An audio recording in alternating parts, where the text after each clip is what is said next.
Набридло сидіти в будинку. Такі були останні слова цього молодого хлопця. Колючий сніг вже почав поглинати обличчя та тіло, перетворюючи його на частину холодного світу. Цього хлопця звали Брайан, і він піддався впливу Мітча, того, хто все це почав. У його рюкзаку була записка. Клятий Міч, він це знав і нічого не сказав. Забрав усі припаси. Виродок. І я повернуся назад і все розповім. Питань ставало все більше. Кожна нова деталь тільки додавала кількість здогадок. У цього хлопця була пошкоджена нога, схоже на те, що в неї стріляли. Він лежав мертвим уже декілька днів, а спаленому вогнищу було менше доби. Можливо, Том теж бачив Брайана мертвим. Відчуття небезпеки зростало, бо окрім диких тварин, з'явилася справжня людина на острові. Коли немає відповідальності, коли йде річ про виживання, і слово людяність втрачає сенс, народжується справжня людина. Людина підступна, людина жорстока. З'їзд ліворуч від залізниці вів до водопаду та річки. Восени ми з колегами часто ходили сюди ловити форель. Я згадав цей запах, такий чистий та вологий.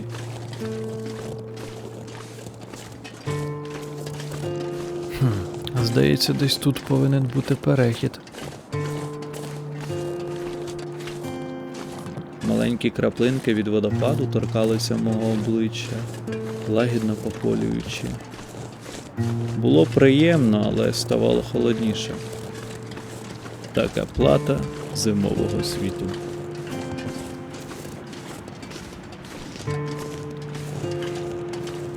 Я дійшов до колоди, щоб перейти на інший берег. Дерево виглядало міцним, але із-за маленьких краплин води від водопаду утворився шар льоду, і переправа вже була не такою простою. Треба було лише заспокоїтись і перейти на ту сторону. Зібравши всі свої сили та затамувавши подих, я зробив це.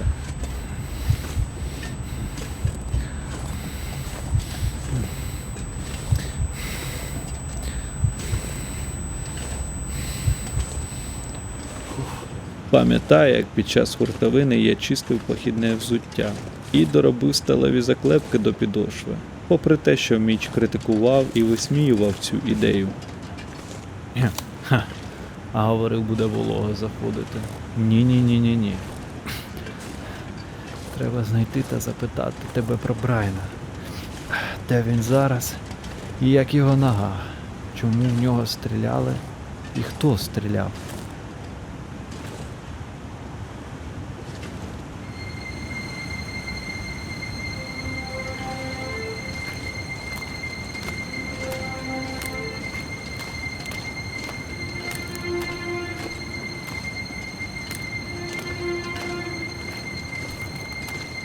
Я перейшов на той берег. Лід виявився товстим. Наверху повинна бути залізнична дорога.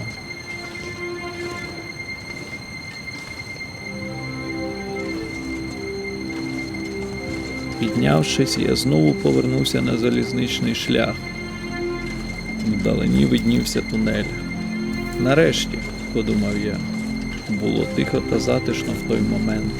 Ні вітру, ні снігу, але втома почала робити свою роботу. Більше половини дня провів в дорозі. І як добре, що я взяв із собою каву. Після тунелю подумав зробити невеличку паузу та насолодитися затишним смаком гарячого напою, бо далі шлях пройде через велике болото на відкритій місцевості. Однозначно дасть відчути її холод, тому потрібно було відпочити. Фух, ну що ж, вперед.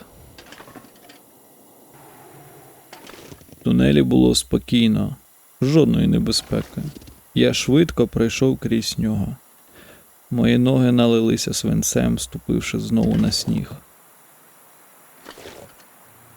Тепер, думаю, можна і перепочити.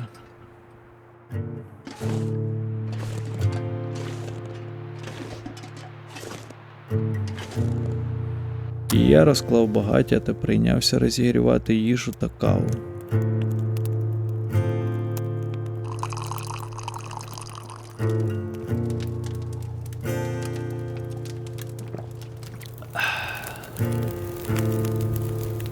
Тіло наповнилось теплом. Краще тебе перезарядити, друже.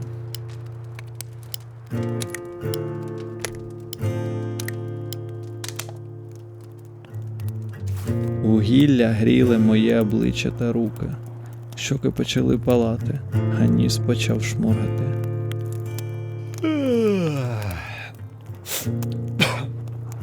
Я подивився на небо. Воно було сірим та низьким. Здавалося, що верхівки кедрів тримають його.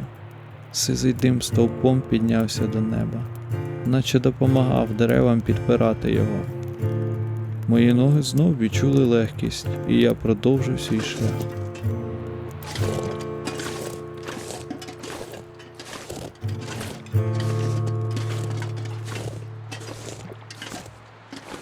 Пройти болото і туристична база.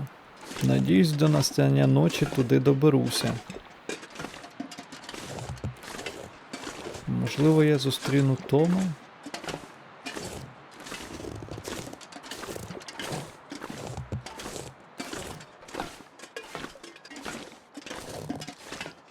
Да, скільки було вкладено зусиль.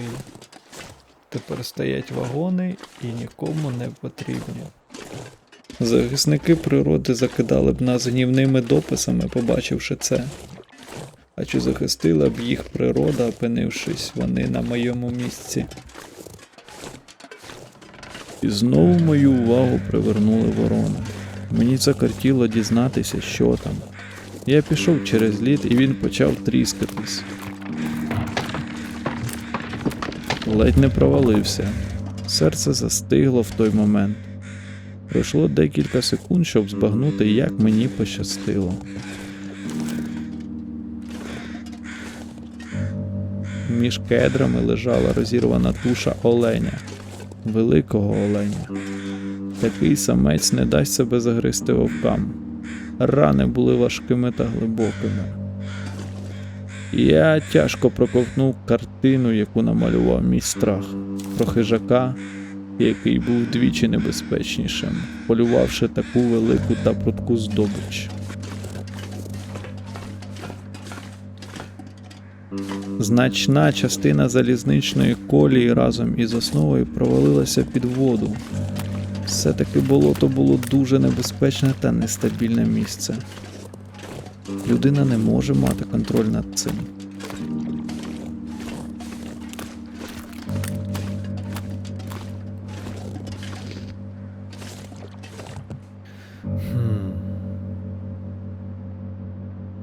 І знову туман ставав густішим. І поруч був присутній запах сирості, наче мокрої шерсті. І не даремно. Якого хріна?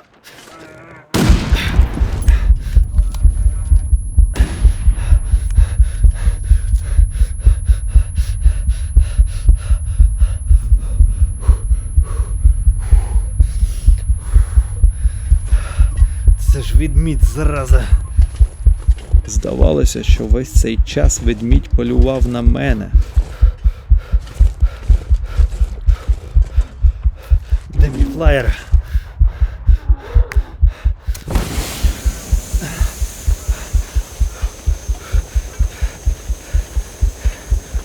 Потікати. Адреналін вдарив в голову, і моє серце вискакувало із грудей. І я застосував флаєр. Він був гучним та яскравим, що налякало хижака.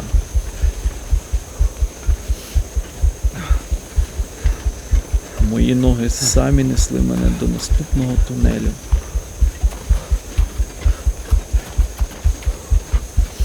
І я не помітив, як вже прийшла ніч.